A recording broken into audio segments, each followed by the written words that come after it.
రాముడి జీవితంలో అత్యంత బాధాకరమైన విషయం ఏమిటంటే ఆయన ఎప్పుడూ తన కోసమే జీవించలేదు. బాల్యంలో తండ్రి మాట కోసం రాజ్యం వదిలాడు. అడవిలో ధర్మం కోసం కష్టపడ్డాడు. రావణుడిని జయించిన తర్వాత కూడా రాజుగా ప్రజల మనసును ముందుగా పెట్టాడు. కానీ అందరి కోసం జీవించిన రాముడికి తన హృదయం కోసం జీవించే అవకాశం మాత్రం చాలా తక్కువ దొరికింది.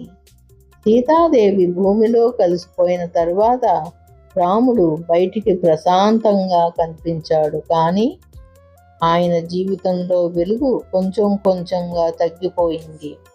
అందుకే కాలదేవుడు మీ అవతార సమయం పూర్తయింది అని చెప్పినప్పుడు రాముడు భయపడలేదు. ఎందుకంటే ఆయన అలసిపోయాడు. యుద్ధాలతో కాదు, ఒంటరితనంతో. సరయూ నది వైపు నడుస్తున్నప్పుడు అయోధ్య ప్రజలు ఏడుస్తున్నారు. కానీ రాముడు మాత్రం మొదటిసారి చాలా ప్రశాంతంగా కనిపించాడు. ఎందుకంటే ఆ రోజు ఆయన రాజుగా కాదు, యోధుడిగా కాదు, అవతారంగా కూడా కాదు. చాలా కాలం తర్వాత కేవలం రాముడుగా నడుస్తున్నాడు. సరియు నదిలో అడుగుపెట్టిన క్షణంలో ఆయన శరీరం నుంచి వెలుగు వ్యాపించింది. అది మరణం కాదు, చాలా కాలంగా మోసిన బాధను నెమ్మదిగా వదిలేయడం.